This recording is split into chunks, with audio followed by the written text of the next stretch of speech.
So I've spent over 60 grand on Amazon pay-per-click advertising. So I want to go through the top 10 things that I've learned from spending over $60,000 on Amazon PPC.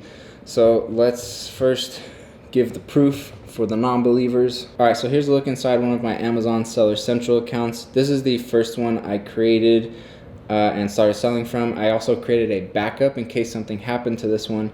And good thing I did, because something did happen to this one. It did get suspended, and so I was able to just start using that backup one that I had, and that one's now kind of my main one, and this one is now actually my backup since I was able to get it unsuspended. So with that said, let's jump into advertising here. And you'll see right here, I've spent $57,151.04 in this Amazon Seller Central account, and that led to about $150,000 in sales in revenue. And you can see here my average cost of sale was about 38%. All right, if we scroll down here, you'll see some of my old campaigns. If you haven't watched the video that I made on where I expose every single product that I've sold on Amazon, these are some of the campaigns that came from those products. So if I sort this spend column high to low, you'll see that this right here, I spent $15,000. That's kind of crazy on just this one campaign.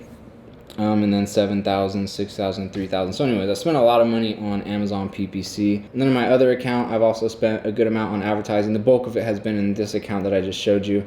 But in my other account, I've also spent enough to send it well over 60K, and that one's growing more.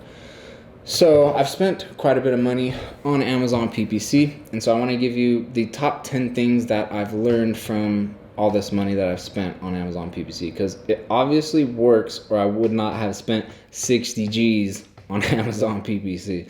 So let me explain the top 10 things about Amazon PPC. The very first thing you need to know, number one, about Amazon PPC is that you need to be running Amazon PPC. If you are not running Amazon PPC, you are losing very, very, very, very, very easy money. Like, that's the whole point of Amazon PPC. Well, not the whole point, but one of the biggest points of Amazon PPC is to spend $1 on PPC on an ad that makes you $4 or $10 or $15. Spend one, make four. Spend one, make four. It's the easiest way to make more money, is to just drop $1 into PPC and get $4 back. That's advertising. So obviously you have to find profitable keywords. Demand has to be there. There's a bit that goes into that, but that's the gist. That's one of the biggest reasons for Amazon PPC. There's other reasons. I'm going to dive into those. But that's the biggest reason, is just because if you're not, you're likely losing out on very, very, very easy money. As simple as put one in, get $4 back. Just like that. And that's not just Amazon PPC, that's the point, pretty much the point of advertising in general, is to spend $1 so that dollar works for you and turns into $4, $10, $20. So the number one thing I learned from Amazon PPC and that I want to pass on to you is that you should be running Amazon PPC, because you will make more money if you run Amazon PPC. You got to do it the right way, because you can lose money if you don't know what you're doing, but if you do it and run it profitably, it's just easy money that you're missing out on if you're not doing it. The second thing I've learned about running PPC on Amazon that I want to share with you is that you are going to lose money on Amazon PPC. Overall, if you do it right, you'll make way more money than you lose, but you will lose money on PPC. You will target keywords that will fail. You'll target ASINs that will fail. You're just going to run some ads that will not work. They'll fail and lose you money, and you're not going to get that money back. That money is gone. But the idea is that, and we're going to get more into this as the video goes on, but the idea is that you go through this process of, you don't know what's going to work at first, so you kind of just throw everything in there, let it run for a little bit. Some of it's going to lose money, some of it's going to make money, some of it's going to break even, but you just got to put it there and let it run so you can get the data back. And once the data comes back, then you look at it, turn off the ones that are losing you money, and then you keep the ones running that are making you money. So overall, yeah, there's going to be, especially at the beginning, and then as you optimize from time to time, there's going to be some keywords, some ads that you just lose money on, but that's okay, because you need to learn which ones those are and get rid of those. And in that process, you're going to find all of the ones that do work and do make you money. So you're going to lose money a little bit to get rid of the ones you don't need. and to find the ones that will make you a bunch of money, and you'll just keep those ones running. And as those continue to run, you'll continue to make more and more and more and more money. So hopefully that makes sense. I know I said step number 1 was run PPC so that you can make money. And then number 2, I was like, if you run PPC, you're gonna lose money. Both of those are true. Again, the whole idea is that you make way more than you have to lose. And when I say lose, yes, you are losing money, but the way I actually look at it is you're buying data. You have to spend that money to get the data. There's no other way to get that data, and you want that data because that data tells you, hey, if you target this keyword, you can turn $1 into $4 every single time. So you have to buy that data to know which ones those are, and in that process, you buy some data that just says, hey, this is targeting that you're just losing money on. But that's okay, because you're gonna find the ones that do make you money, and you're gonna make way more money off of those than you are on the ones that you lose money on. The third reason why you need to run Amazon PPC is because you need to use Amazon PPC to rank your product. Well, hopefully you should know, if you're watching this video, you should know what ranking your product is on Amazon. It just means getting your product to the top of the page so people are more likely to click into yours versus other people's and buy your product. And so PPC helps a ton with ranking, because as you target keywords and people click your ad when they search that keyword and then they buy your product, that shows Amazon that, hey, this product is being purchased through this keyword. And if that happens over and over and several times, then Amazon starts to creep you up in the rankings for that keyword. And ranking through Amazon PPC is the best way to rank your product.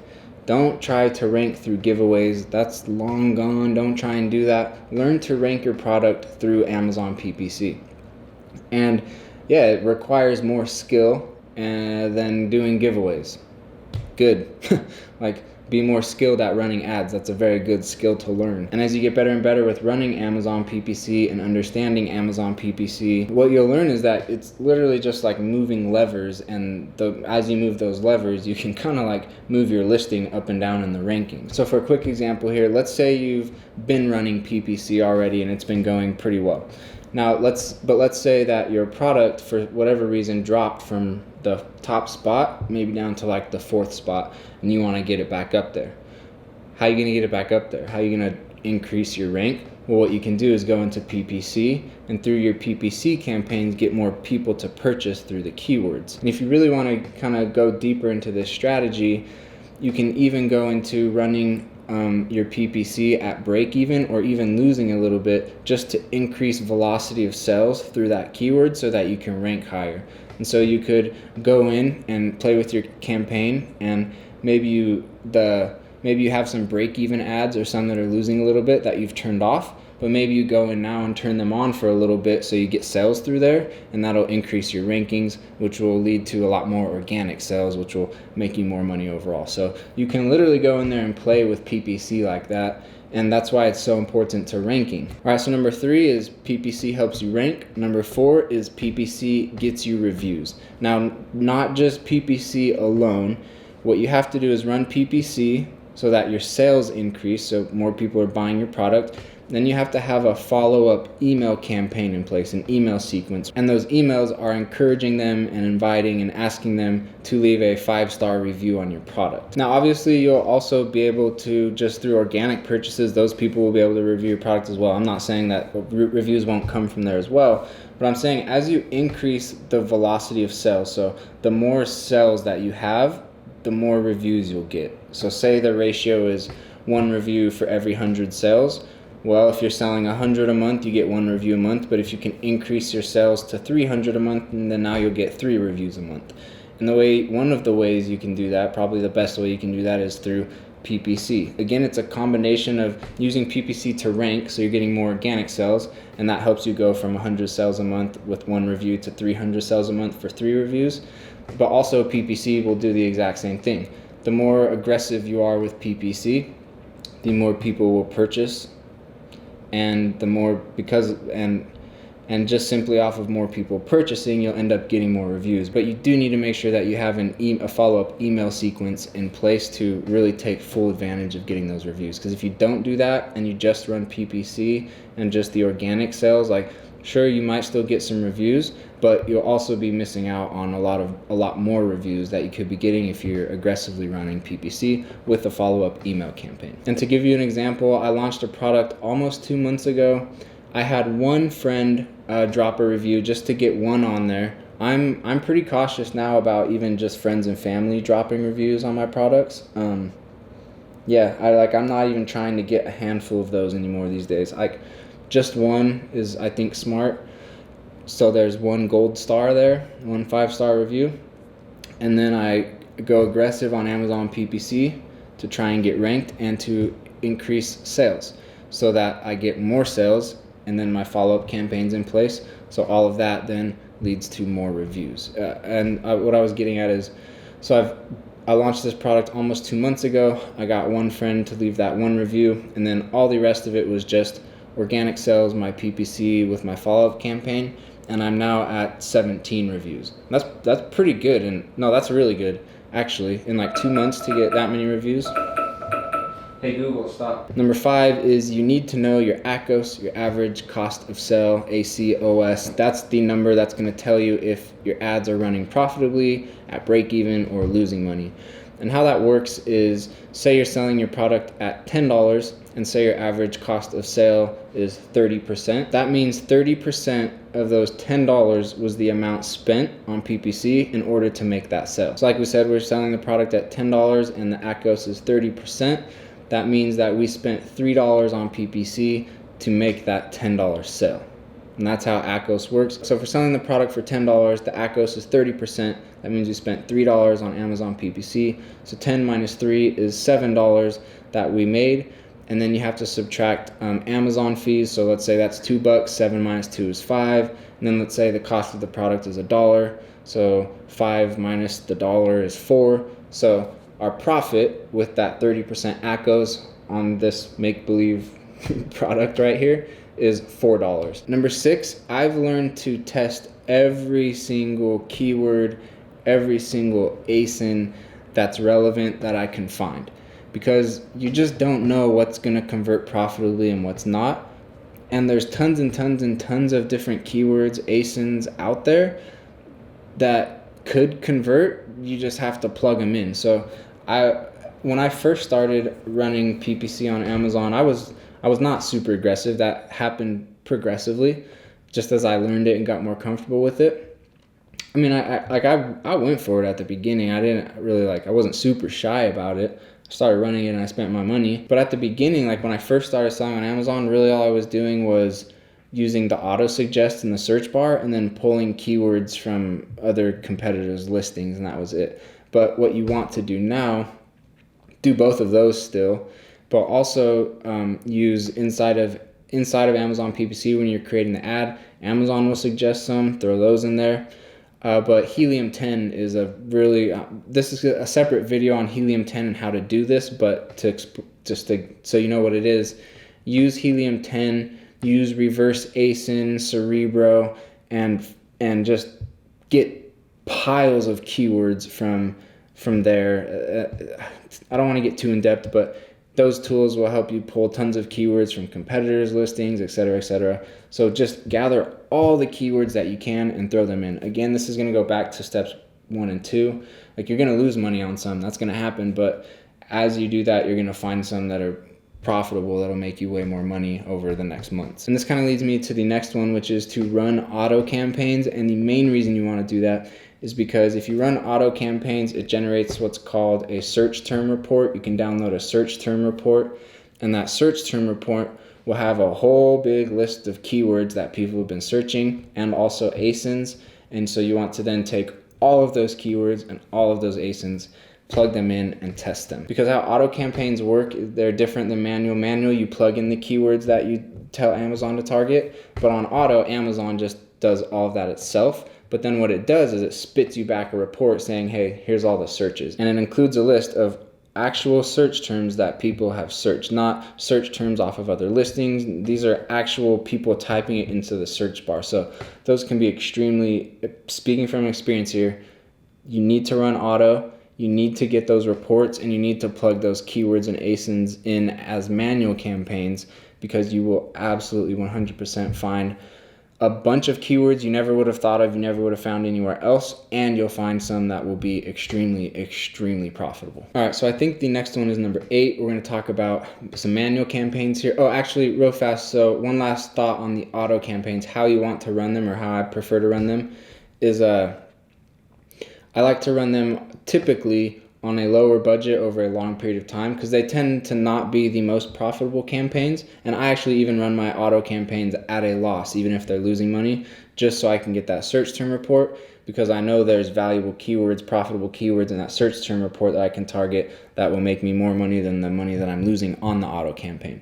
So, but if the auto campaign's running profitably, then crank that sucker to the moon and send it. But if it's not, I suggest running it on a lower budget per day over a really long period of time, just to be building that list of keywords, to be building that search term report. All right, manual campaigns. So for manual campaigns, you've got broad, phrase, and exact. I've heard and I've tested several strategies here. A lot of people say like start broad, and the ones that work there, and then drop those into a phrase. The ones that work there drop into an exact. What I've found is that you just don't know. You just don't know if this keyword is going to perform better as an exact, as a phrase, or broad. And you don't know if broad keywords are going to perform better than exact keywords. So what I do with my manual campaigns, and if anybody has like any clear, concrete evidence stating otherwise here, like let me know. But I haven't been able to find patterns or differences, or like, to me, it's just kind of like gotta throw it up and see what happens. So that's what I do. If I've got a list of keywords, there's not some formula I'm following as far as how to go from broad to phrase to exact, nothing like that. I just go stick it in all three, and I just let the data come back and tell me which ones are profitable, which ones aren't. Turn off the profitables and keep the ones that are profitable running. And sometimes a keyword profitably converts in broad, phrase, and exact, and sometimes it converts in broad and not exact, or converts in phrase and not exact, or in exact and not phrase. Like, again, I haven't like seen clear patterns there, or clear like this is how phrase, broad, exact should go down. And so I just choose to take my list of keywords and make a phrase campaign, make a broad campaign, and make an exact campaign. And then I just leave it down to the data to tell me, all right, which keywords, I don't care if it's broad, phrase, exact, whatever, just which ones out of all those are profitable, which ones aren't. Turn the non-profitables off, keep the profitables on. In theory, right, exact should tend to be your most profitable keywords. That has not been the case in my experience. Again, I'm not saying that's not ever the case. Sometimes it is, sometimes it isn't. But I just see keywords work. I don't know. Again, I just let the data tell me what's up. All right, number 9, one thing I've learned from PPC, why you should be running PPC. Again, along the lines of keywords, as you're running all this PPC, finding profitable keywords, finding more keywords, analyze those keywords, figure out what are your best performing ones, your most profitable ones, the ones that are getting the highest amount of orders, that are also the most profitable, and use those keywords to optimize your listing. Take those keywords, build them into your title, your bullets, and your descriptions. All right, the last one, and this one kind of blows my mind. I don't know why this one is, well, I do know. I know why this one's not talked about more. It's because most people that are teaching Amazon are just teaching to get to the point where you buy a course from them. Slash are teaching you about tools, etc., that are just like for them to earn commissions. Slash, they're not actually sellers really on Amazon, or experienced sellers on Amazon, so they wouldn't really know about this one or test this one. But some do, and the ones that are using this one are super smart, because this one, number 10, is to use a tool called Splitly. And Splitly is a pricing optimizer. That means that it uses artificial intelligence to figure out at what price point do you make the highest amount of profit. And you just go in and you say, hey, here's my product, and you set a range. So say your average price you're selling your product at is $24.99. You can go in and say, hey, here's the range from $19 to $35. And it will automatically adjust pricing throughout the day and from day to day. And it will observe and document at which price point are you making the most profit. and then it will tell you, all right, this is your optimal price point. At this price point, you're making the most amount of profit. And why does this matter for PPC? Well, this increases how much money you make off of PPC, because you're spending on clicks, right? You're paying for people to click, and then when they buy, if they buy and you're now getting a bigger margin because of Splitly, well, now you've just made your PPC more effective. You know, maybe Splitly, maybe you're running, maybe for every dollar you're putting into, that was a lot of stuttering, maybe for every dollar you're putting into PPC, you're getting 4 back.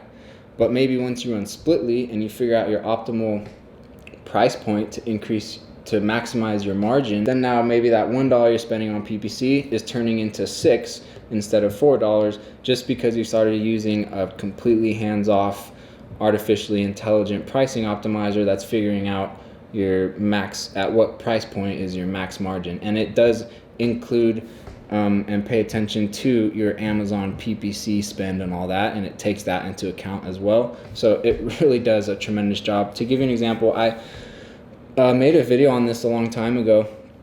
I'll make it pop up right here, but when I first found out about this, I started running it on my products, and I was selling my product for around $14.99, and that was a little bit more expensive than most of the other sellers were selling it at. And I never would have thought that this would be the case, but I went in there and I gave it a range from like $12 to $25, I think. And it ended up that I ended up selling more and making more at like a $22 price point. Now, it didn't stay there forever, but I was able to maximize that way for, I don't know, a few months, like 2 or 3 months. But I never ever would have been like, it's probably a good idea to raise my price to $10 more than all of my competitors. I only would have thought the opposite. I would have thought if I went that high, no one would buy me anymore because I'm too expensive. But the opposite happened. I guess it kind of gave it a more premium look. I started getting more sales, and my profits were maximized. I had better profit margins. So I highly recommend using Splitly. I'll link it in the description below, but it's a super powerful tool that I just really haven't seen many people talk about. The guy who created Jungle Scout, Greg Mercer's the one who created Splitly. He's created some good tools, and Splitly's one of those. So I highly recommend using Splitly to increase your profit margins, and as you increase your profit margins, that makes your PPC more effective. And actually, one last bonus one I thought I'd throw in here real fast. Your PPC spend doesn't necessarily have to come out of your pocket or hit your credit card or anything like that, because your PPC spend can be deducted from your Amazon seller account balance, and that balance comes from your revenue, your sales. So if you're making sales, let's say you've sold $1,000 worth of product, Amazon's going to deduct their costs and all that. So maybe your balance in Amazon Seller Central is sitting at like, let's just say $600. Okay, if you're running PPC, and if you spend $100 on PPC, you just have to make sure the settings selected, but that $100 can then just be deducted from that $600 balance. So it doesn't deduct from your pocket, it doesn't deduct from your credit card, it just takes it from that balance that was created through sales. So if you can create some sales and get some revenue there, then you can run some PPC and just pull your PPC spend out of your revenue all within Amazon itself, and it's never touching your credit card or anything like that. So that $1 that you spend in order to make the 4, that $1 you're spending doesn't even have to actually be $1 out of your own pocket. It can just kind of be $1 in the mix of like the Amazon revenue that's happening. Now, if you spend $700 on PPC when you have a $600 balance, then $100 is going to get charged to your credit card. But if you run it profitably, it's like I said, there's kind of like this magic dollar that you get to spend on PPC that leads to a sale, and then you just end up getting to deduct that dollar from the money that you just made from spending that dollar without it ever having to hit credit cards or anything like that.